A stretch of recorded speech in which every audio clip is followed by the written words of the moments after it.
Ամառվա ամենասպասված եւ ամենաուրախ տոներից մեկը Վարդավառը կրկին համախմբեց Հայաստանի տարբեր բնակավայրերի բնակիչներին։ Վաղ առավոտից փողոցները լցվեցին ժպիտներով, ծիծաղով եւ ջրի շիթերով, ստեղծելով տոնական ու ջերմ մթնոլորտ։ Վարդավառը հայ ժողովրդի հնագույն տոներից է, որի ակունքները գալիս են դարերի խորքից։ Նախաքրիստոնեական շրջանում այն նվիրված էր սիրո եւ գեղեցկության աստվածուի աստղիկին, իսկ քրիստոնեության ընդունումից հետո հայ առաքելական եկեղեցին տոնը հաստատեց որպես Տեր Հիսուս Քրիստոսի պայծառակերպության տոն։ Ուրեմն գիտեք, տաղավար տոներից մեկն է, մենք 5 տաղավար տոներ ունենք, հենց դրանով արդեն շեշտվում է, որ ամենակարևոր տոներից մեկն է, ինչը իրենից ներկայացնում։ Տոնը հիմնված է ավետարանական դրվագի վրա։ Երբ որ մեր Տերը աշակերտների հետ բարձրացավ Թաբոր լեռ աղոթքի եւ աշակերտները նկատեցին, որ Տիրոջ մոտ մի հետաքրքիր հրաշալի փոփոխություն տեղի ունեցավ, պայծառակերպություն, մենք դրան ասում ենք, կամ այլակերպություն։ Այսինքն սովորական պարզ մեր նման նկատելի մարդը դառնում է լուսավոր, լուսարձակ, որով ցույց է տալիս քրիստոնյայի ընդհանուր առմամբ քրիստոնյայի եւ Աստծուն լիարժեք հավատացող մարդու ընթացքը, թե ուր է ինքը հասնելու։ Ուրեմն Հիսուս Քրիստոսի պայծառակերպության դրվագը, այդ տեսակը, տեսարանը մեզ հուշում է մեր հետագայի մասին, եթե իհարկե մենք չենք շեղվում ճշմարիտ ճանապարհից։ Այսօր այն շարունակում է ապրել, պահպանելով թե իր հոգևոր խորհուրդը, թե ժողովրդական ավանդույթները։ Տոնի ամենասիրելի սովորույթը միմյանց վրա ջուր ցողելն է։ Համարվում է, որ ջուրը մաքրության, կյանքի եւ նորոգության խորհրդանիշ է, իսկ Վարդավառի օրը ջուր ստանալը բարիք ու հաջողություն մաղթելու գեղեցիկ ձև։ Այդ պատճառով այսօրը նույնիսկ անծանոթները միմյանց դիմավորում են շպիտով ու ջրի կաթիլներով։ Ուրեմն ջրախաղը շատ հաճախ շփոթում են, թե հետանոսական շրջանի ջրային պաշտամունքի տալ է։ Բայց իրականության մեջ նախահետանոսական շրջանում Նոյի ժամանակներից սկսած համաշխարհային ջրհեղեղից հետո Նոյի կողմից հաստատած խորհրդավոր մի ծիսակարգ է խաղային ձևով, որ սերունդները սերունդ փոխանցելով պետք է միմյանց հիշեցնեն ջրհեղեղի պատմությունը, որով էլ զգուշանան, որ եթե հանգարց չարությունը շատ մտավ կյանքը կարող է փչանալ, վնասվել։ Այսինքն անդադար հիշեցում է կատարում սերունդներին, որ մեղքի պատճառով աշխարհը կարող է կործանվել, հետևաբար եղեք մաքուր, հեռու մնացեք մեղքից, ապաշխարությամբ ապրեք, աստվածապաշտությամբ ապրեք։ Վարդավառը վաղուց արդեն դարձել է ոչ միայն եկեղեցական, այլև համաժողովրդական տոն։ Այն միավորում է երեխաներին, երիտասարդներին եւ մեծահասակներին մեկ գաղափարի շուրջ՝ պահպանել ազգային ավանդույթներն ու կիսել ուրախությունը։ Վարդավառը պարզապես ջրախաղ չէ, այն հիշեցնում է, որ հայկական մշակույթն ու ավանդույթները շարունակում են ապրել այնքան ժամանակ, քանի դեռ մարդիկ սրտաբաց ժպտում են, միմյանց բարեմաղթանքներ հղում եւ միասին տոնում իրենց ազգային արժեքները։ Ջրի յուրաքանչյուր կաթիլ այսօրը դարձնում է խաղաղության, բարության եւ կյանքի շարունակության խորհրդանիշ։ Գայանե Հովհաննիսյան, Խան Հովհաննիսյան, այսօր։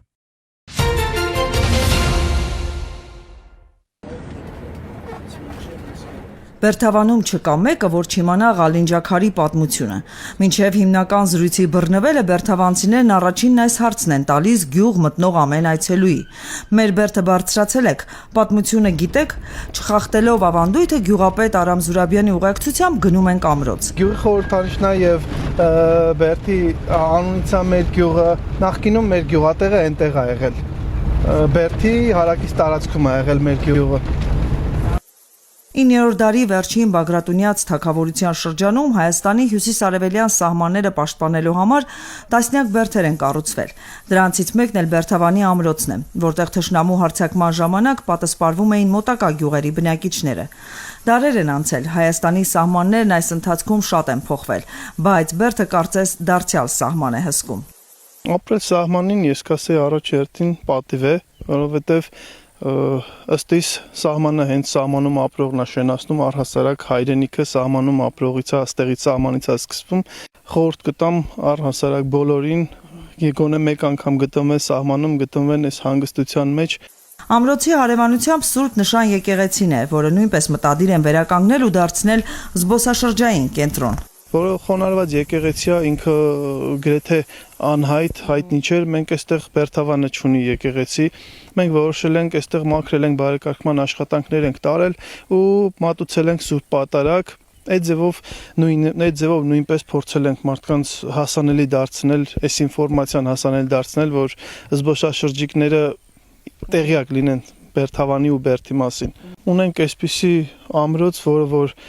լուրջ խթան է զբոսաշրջության համար, բայց չգիտեմ, չենք կարողանում ավելի շատ օգտագործել այս մեր ունեցած հարստությունը, ավելի շատ ես դա տարածաշրջանի հիմնախնդիրներից կարևորագույնն է։ Հայ-վրաց-ադրբեջանական սահմանային եռանկյունում գտնվող Բերթավանը, որը հայտնի է Թխաձոր անունով, դեռ 200 տարի առաջ է եղել Հայաստանի ամենամեծ գյուղերից մեկը։ Ըստ նշանավոր վիճակագիր Զավեն Կորկոտյանի 1831 թվականին Բերթավանն ունեցել է 1078 բնակիչ։ 90-ականներին լրիվ այլ իրականություն ա եղել, մարդիկ գյուղում ինքնապաշտպանական ջոկատներ ստեղծելով պաշտպանել են իրենց գյուղը, հիմա ունենք այլ իրականություն, փառք Աստծո կրակոցներ չկան ընդհանրապես, մենք ապրում ենք հանգիստ բնականon մեր կյանքով, գյուղացին մտածում է գյուղը շենացնելու, գյուղացին մտածում է իր առօրյան ավելի հագեցած, ավելի լավ դարձնելու մասին։ Սահմանային կյանքը վաղուց սովորական է այստեղ, բայց նաև իր առանձնահատկություններն ունի։ Տեղացիների համար ամենակարևորը սեփական հողն անվտանգ մշակելու հնարավորությունն է։ Ով աշխատում է ապրում, ով չի աշխատում, չի ապրում։ Տելևիզոր ենք նայում, լուրեր լսում ենք, քննարկում ենք։ Մեկը հավանություն ատվալի, մեկն ասում է լավ կներ որ ցենցուլներ։ Каждый по своему сходит։ Ինչ լուրեր եք հիմնականում լսում, հետևում եք Ծրագրի, ծրագրի համար բոլոր ալիքները նայում ենք։ Ստեղ քաղաքական գործիչնի են դարել արդեն։ Համար լավ է, փառք Աստծո։ Կարևորն է որ խաղաղությունը կա նախտին։ Կրակոց չկա 2 տարի։ Դա մեծ բան է, անսպասելի բան էր։ Միշտ վախի, անքուն գիշերներ ենք անցկացրել շատ, բայց մի փառք Աստծո։ Շատ լավ է։ Եթե սպես շարունակվի, լավ է, ամեն ինչ լավ է։ Ժողովուրդն էլ գոհ է։ Մոտ 800 տնտեսություն ունեցող Բերթավանը Տավուշի մարզի ամենամեծ գյուղերից է։ Պետական աջակցության ծրագրերով գյուղում ակտիվ բնակարանաշինություն է ընթանում։ 16 միլիոն դրամի աջակցության ծրագրով արդեն բազմաթիվ տներ են կառուցվել։ Գյուղում Լեռնային Ղարաբաղից բռնի տեղահանված 9 ընտանիք է ապրում։ Արցախցիներն արդեն սեփական տներն են ձեռք բերել ու դարձել համայնքի լիիրավ անդամ։ Հիմա այս վերջում մանավանդ տենդենցիա նկատվում մարդիկ վերադառնում են իրանց գյուղ, հատկապես այս ծրագրի շրջանակներում տուն են սարքում, փորձում են իրանց առօրյա ավելի շատ կապեն իրանց այս գյուղի հետ կան։ Այլ տեղից մարդիկ գալի տուն են կառուցում, դա եւս խթան է գյուղի համար, բնական է իրանք գալու են, գնալու են, ապրելու են այստեղ, գյուղի կյանքով են ապրելու եւ մասնակից են դառնալու գյուղի առօրյային։ Բերթավանի մշակույթի տան տնօրեն Սիրանուշ Ղազարյանը հիշում է, մանկությունն անցել է կրակոցների տակ ու պատմում, թե Երևանում ուսանելուց հետո ինչպես է որոշել գյուղ վերադառնալ։ Մանկությունը կրակոցների տակ անցել բնականաբար, երբևէ մտածել եմ գնամ այն ժամանակ, երբ որ Երևանում ուսանող էի, մտածում էի, որ գյուղում աշխատանք չեմ գտնի, չեմ վերադառնա, ինքս մանկավարժ եմ, սակայն վերադարձա ու անմիջապես աշխատանքի անցա մեր դպրոցում, Բերթավանի միջնակարգ դպրոցում, ունենք մեծ դպրոց եւ զարգացած աշակերտներ, ովքեր գրեթե ամեն տարի ունենում ենք 30-ից 40 ընդունված, բուհ ընդունված աշակերտ։ Այնուհետև աշխատանքս տեղափոխվեց այստեղ, իսկ հիմա բացարձակ մտադրություն չունեմ տեղափոխվելու։ Մեզ համար արդեն սովորական է նույնիսկ միտեղ էլ օգուտ գյուղացիներին, որովհետև հայ-վրացական հարաբերությունները լավ են եւ առևտրական գծով, իսկ այստեղ գյուղմթերքը շատ է, արտահանումը կազմակերպվում է ավելի քիչ ծախսով, կարծում եմ պիտի գտնել դրական կողմերը, եթե նստենք մտածենք միայն կրակոցներից։ Գյուղապետ Արամ Զուրաբյանն էլ բոլորին հորդորում է գոնե մեկ անգամ լինել Բերթավանում, զգալ սահմանին տիրող հանգստությունը եւ պարզապես սիրահարվել այս վայրերին։ Արմինե Գևորգյան, Տիգրան Մաթևոսյան,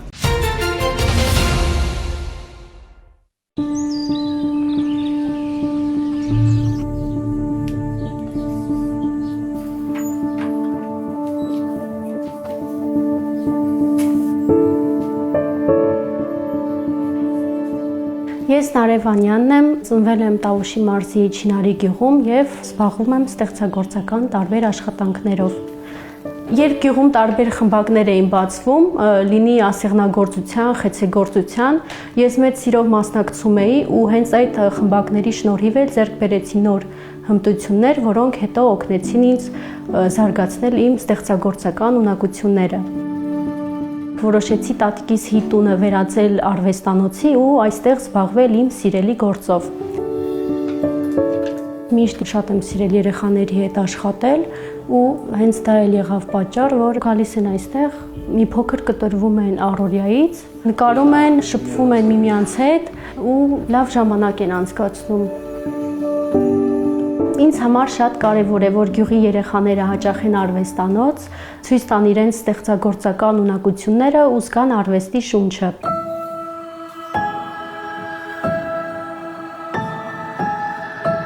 Զբաղվում եմ էկոպայուսակների նկարչությամբ, հաճախ նկարում եմ մեր գյուղի կարևոր խորհրդանիշներից մեկը խորանաշատ վանքը։ Փորձում եմ ներկայացնել մեր գյուղի պատմությունը եւ մշակութային արժեքները։ Պատրաստում եմ նաև տարբեր թեմաներով մակետներ, դա նոր զբաղմունք է ինձ համար։ Քանի որ շատ եմ սիրում նաև ֆուտբոլը, մի օր որոշեցի համատեղել իմ սիրելի զբաղմունքները ու գոբելնագործությամբ պատրաստել տարբեր ֆուտբոլային թիմերի լոգոտիպերը։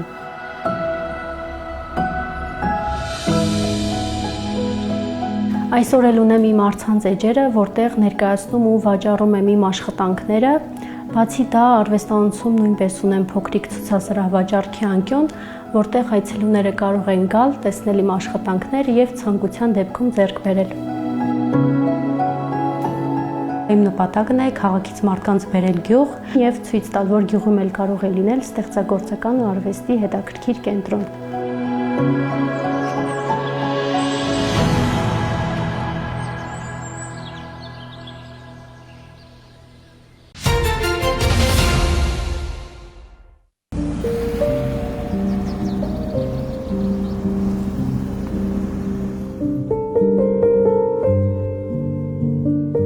Տավուշի մարզի Նորաշեն գյուղը պետական սահմանից ուղիղ գծով 4 կիլոմետր հեռավորության վրա է գտնվում։ Նորաշենի հարևանությամբ սահմանամերձ Արծվաբերդ, Մովսես, Չորաթան եւ Վերին Կարմիրաղբյուր գյուղերն են։ Սակայն ի տարբերություն հարևան բնակավայրերի, Նորաշենը սահմանամերձ բնակավայրի կարգավիճակ չունի։ Բերդից այս կողմ 7 գյուղ ունեն, 7-ից մենակ Նորաշենն է, որ սահմանամերձ չի, ու բացառիկ կարգավիճակում է գտնվում։ Ես ինչ-որ մի քիչ իրավաբանական տերմիններ ուսումնասիրելուց ձևակերպում եմ որ իրավական անկլավի կարգավիճակում են գտնվում, այսինքն Նորաշենը Հայաստանում միակ գյուղն է, որ բոլոր կողմերից շրջապատված է սահմանամերձ գյուղերով, ու ինքը սահմանամերձ չի։ Այսինքն եթե հիմա մենք բացենք Հայաստանի վարչական բաժանմասի օրենքը, այնտեղ որպես Նորաշենի հարակից Նորաշենին կից գյուղեր 4 գյուղ է, Արծվաբերդը, Մովսեսը, Վերին Կարմիրաղբյուրը եւ Չորաթանը, 4 գյուղն էլ մտնում են կատեգորիայի մեջ, սահմանամերձի, Նորաշենը չի մտնում։ Հիմա եթե այստեղ չափենք հեռավորությունները, Մովսեսը դե բնականաբար կպած է սահմանին, անքննարկել է, իմիջիալոց են, որ Մովսեսն ու մնացած գյուղերունին կարգավիճակում են, դա էլ աբսուրդ, որովհետեւ Մովսեսի համար արտոնությունները պետք է ավելի բացառիկ լինեն, այսպես ասած։ Հիմա չափենք հեռավորությունները։ Նորաշեն գնանք սահմանին ամենամոտիկ այստեղ, որ եկանք, 4.4։ Սահմանամերձ բնակավայրերի համար նախատեսված պետական աջակցության ծրագրերի ընդլայնմամբ այս տարբերությունն ավելի տեսանելի է դարձել։ Նորաշենցիների դիտարկմամբ ապրելով նույն անվտանգային պայմաններում, իրենք չեն կարող օգտվել այն հնարավորություններից, որոնք հասանելի պիտի լինեն նաև իրենց։ Իրականում խնդիրը ավելի ցենց իրան զգացնել է տվել բնականաբար 16 միլիոնի ծրագրերից հետո, որովհետև իհարկե մնացած առավելությունները էլի շատ կարևոր էին, բայց հատկապես 16 միլիոնի ծրագիրն է, որ էական է, ու նաև երբ որ առևտուրը հանվեց միկրոձեռնարկատիրության համարվող բիզնեսների շրջանակից, դա էլ զգացնել տվեց, որովհետև գյուղում եղող բիզնեսները մինչև այդ որպես միկրո էին գործում, բայց այդ կարգավորումից հետո արդեն ստիպված են անհավասար պայմաններում գործել։ Այդ երկու հիմնական խնդիրներն են, նաև այնտեղ ուրիշ արտոնություններ, հիմնականում կոմունալների զեղչերը, նաև ուսման վարձի զեղչերը, ու ընդհանրապես ամբողջ հարցերն է, որ պետությունը այս տրամաբանությամբ է շարունակում իր սոցիալական քաղաքականությունը ու արդյունքում Նորաշենը դուրս է մնում դրանից։ Գարիկի խոսքով խնդիրն արտոնությունները չեն միայն, նրա համոզմամբ Նորաշենի սոցիալ-տնտեսական պայմանները ոչ միայն չեն տարբերվում հարևան սահմանամերձ գյուղերից, այլ որոշ դեպքերում նույնիսկ ավելի բարդ են։ Իհարկե հասկանում եմ, որ Նորաշենը ուղիղ անմիջական սահման չունի Ադրբեջանի հետ, բայց միայն դա ընդունել որպես հիմք եւ նման անարդար իրավիճակ ստեղծել նույն խնդիրներով, նույնիսկ ես կասեի շատ դեպքերում Նորաշենում ավելի լավ չի իրավիճակը, էլի, քան մնացած գյուղերում։ Վերջերս օրինակ Նորաշենից բանկոմատը տեղափոխվեց Արծվաբերդ։ Դա ինչի մասին է խոսում, որ ընդհանրապես բիզնեսի առումով կամ շարժի առումով, այսպես ասած, Արծվաբերդը ավելի շահեկան դիրքում է գտնում, քան Նորաշենը։ Միակ գյուղն է Նորաշենը, որ չունի ոռոգվող այգիներ, քանի որ ոռոգվող այգիներ ավելի ցածրադիր հատվածում են, մենք չունենք, ու ոռոգվող հողեր չունենք, այսպես ասած։ Այսինքն տնտեսական առումով էլ ավելի շահեկան վիճակում չի Նորաշենը, որ ասենք, հա դե Նորաշենում այնքան լավ է բիզնեսը կամ ակտիվությունը այնքան մեծ է, որ ոչինչ թողեն կողքի գյուղերը զարգան, իրականում հակառակն է, էլի։ 2020 թվականի հուլիսյան մարտերի ընթացքում, թեև գյուղի բնակելի հատվածը չի թիրախավորվել, գնդակոծության տակ են հայտնվել Նորաշենի գյուղատնտեսական հողերը։ Հուլիսյան քառօրյա մարտերի ժամանակ արկ չի ընկել, հա, բայց Նորաշենի հողերն են նաև մեծամասամբ գնդակոծվել։ Կարող է սուբյեկտիվ եմ ընկալվում որպես նորաշենցի, կարող է դա էլ է խնդիր, որպես ես եմ այս գյուղի խնդիրը բարձրաձայնում, հետո հիմնական բանն է իրանց արդարացումը է, որ դե մենակ Նորաշենը չի այդ իրավիճակում, բայց ես վստահեցնում եմ, որ մենակ Նորաշենն է, ինչ որ մեկը ինձ չի բերել Հայաստանում ցույց տասի, այդ էս մի հատ էսպիսի գյուղ էլ կա, որ բոլոր կողմերից հարևան սահմանամերձ գյուղերու ինքը սահմանամերձ չի։ Ես վստահ եմ, որ չկա, որովհետև Հարցը նոր չէ, տարիների ընթացքում այն մտահոգել է գյուղի բնակիչներին։ Դիմումներ են գրել բարձրաձայնել խնդիրը տարբեր մակարդակներում։ Այժմ էլ փորձում են նոր թափով խնդրին լուծում տալ։ Գյուղապետից վարչապետ դիմել են բոլորին։ Հիմա փորձում ենք մի քիչ իհարկե նաև ձեր լուսաբանման շնորհիվ հնչեղություն տալ հարցին, հաջորդ քայլով առաջարկ ենք ստացել մարզպետանից, որ գրավոր դիմենք մեր պահանջով, մարզպետին նամակ կուղարկենք, արդեն կախված պատասխանից թե ոնց կլինի, մտածում եմ կարելի է ստորագրահավաքով ավականու նիստում քննարկել կամ ընդհանրապես էլի ստորագրահավաքով դիմել կառավարություն։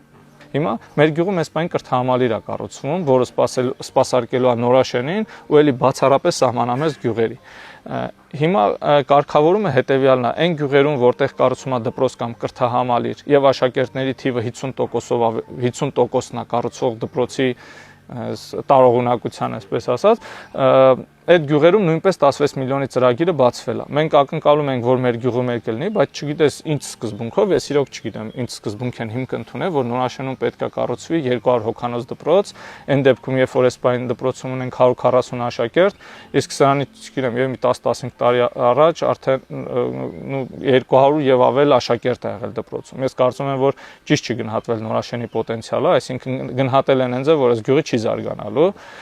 Նորաշենը ուղիղ գծով սահմանից Նորաշեն, որ ասում եմ, ամենամոտիկ տունը պատկերացրեք, ոչ թե հողամասերը, 4 կիլոմետր, ու մեր հարևան սահմանամերձ գյուղերից Չորաթանը, Արծվաբերդի եւ Վերին Կարմիր աղբյուրը տները նկատի ունեն, ոչ թե հողերը։ Ամենամոտ տունը 3 գյուղի էլ ավելի հեռու է, քան Նորաշենի ամենամոտ տունը։ Այսինքն տեղում լավ չուսումնասիրված ու մշակված օրենք է, այն ժամանակ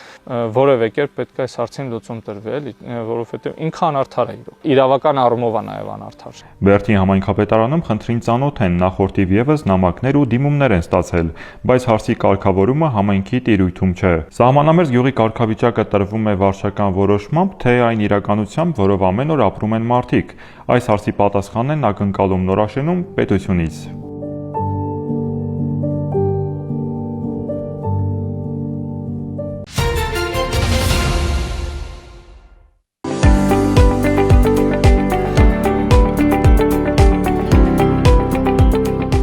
Կենսաչափական նոր համակարգի ներդրմամբ ներքին գործերի նախարարությունը հանրային ծառայության մատուցման ոլորտում երաշխավորելու է նոր նշաձող, նոր որակ եւ նոր փորձառություն թե մեր քաղաքացիների համար եւ թե օտարերկրացիների համար։ Կենսաչափական համակարգի ներդրումը Հայաստանի Հանրապետությունում իսկապես չափազանց ծավալուն եւ մարտահրավերային խնդիր է մեզ համար։ Սա մեր առօրյա, ամենօրյա սովորական հանձնարարություններից չէ, սա մի ամբողջական խորը եւ համալիր պրոյեկտ է։ Մենք բավական երկար ընտրության փուլ ենք ունեցել եւ նաեւ ներառական ընտրության փուլ ենք ունեցել։ Ուսումնասիրել ենք շուկան, ձևավորված է եղել հանձնաժողով, միջգերատեսչական հանձնաժողով, որի շրջանակներում դիտարկել ենք մանրամասն բոլոր հայտերը եւ ի վերջո բաց, թափանցիկ մրցութային process-ի շրջանակներում ունեցել ենք հաղթող, որի հետ կնքել ենք համապատասխան պայմանագիր։ Նման օրինակ բարեփոխում հնարավոր է իրականացնել միայն եւ միայն մասնավորի հետ համագործակցության շնորհիվ։ So iPass is a Armenian company. iPass-ը հայկական ընկերություն է, որը ստեղծվել է Հայաստանի Հանրապետության ներքին գործերի նախարարության հետ հանրային մասնավոր համագործակցության պայմանագրի ստորագրումից հետո առաջիկա 10 տարիների ընթացքում մեր առաքելությունը լինելու նույնականացման փաստաթղթեր տրամադրել Հայաստանի քաղաքացիներին եւ երկրի բնակիչներին։ Մինչ այդ մենք պետք է ստեղծենք ամբողջական ենթակառուցվածքը երկրի մասշտաբով գործունեություն ծավալելու համար։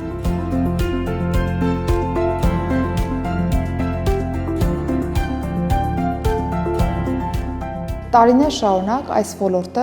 որևէ ռեալ ներդրում չի ունեցել եւ ըստ այդմ չի կարողացել պայքարիչ պայմաններ ապահովել հանրային ծառայությունների մատուցման ոլորտում։ Մենք հանձնառու ենք շարունակելու լավարկման գործընթացը, ամենօրյա ռեժիմով մշտադիտարկելու ամբողջ գործընթացը եւ եթե լինեն հնդածած խնդիրներ, դրանք կարգավորելով կգնանք առաջ։ Մենք իսկապես ցանկանում ենք նորարարություն բերել այս ոլորտում։ Ներքին գործերի նախարարության հետ միասին ամբողջությամբ վերանայել ենք նույնականացման փաստաթուղթ ստանալու գործընթացում քաղաքացու փորձառությունը։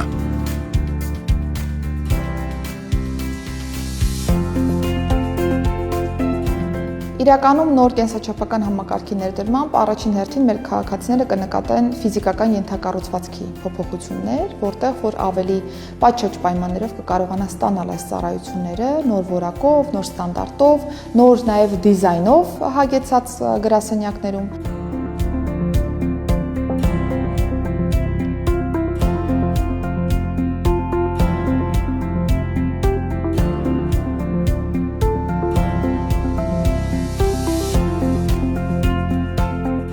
Շատ կարևոր է, որ նոր սերնդի կենսաչափական ընտանիքում Հայաստանի Հանրապետությունը ներկայանում է նոր որակի կենսաչափական անձնագրով եւ նույնականացման քարտով, որը բավարարում է միջազգային ամենաբարձր ստանդարտին, միաժամանակ ապահովում է Հայաստանի Հանրապետության մշակութային ժառանգության տարեր։ Մենք վերջերս նաեւ հանրայնացրեցինք, որ դիզայնում թղթի բաղադրության մեջ ներդրել ենք նաեւ Հայաստանի Հանրապետության դրոշի գույներով, եռագույնով անվտանգային բաղադրիչ, որը առաջին հայացքից կարող է թվալ, որ դիզայնին վերաբերող լուծում է, բայց իրականում անվտանգային լուծում է, որը թույլ է տալիս թղթի բաղադրությունը եւս պաշտպանել հնարավոր կեղծիքներից։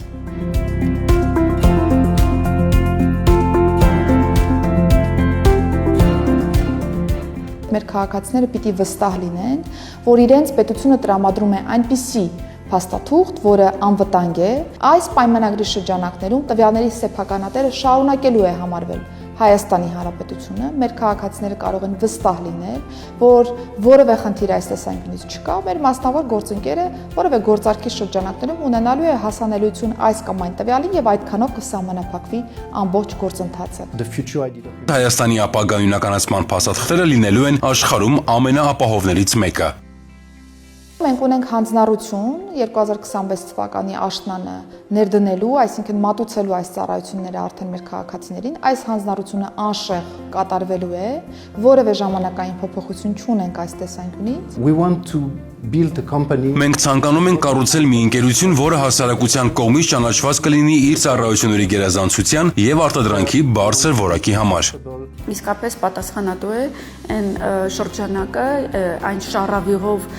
աշխատանքը, որը որ մենք հիմա ստանձնել ենք եւ ինչպիսի վերջնանպատակ եւ վերջնարդյունք որ ֆիքսել ենք մեզ համար։ Վստահ եմ, որ պետություն մասնավոր գործընկերության այս նոր մոդելի շրջանակներում Հայաստանի Հանրապետությունը կկարողանա թռիչքաձև զարգացում ապրել եւ այսպիսի նոր որակի հանրային ծառայություններ մատուցել մեր քաղաքացիների համար եւ այստեղ որևէ կոմպրոմիս բնականաբար ընդունելի համարվել չի կարող։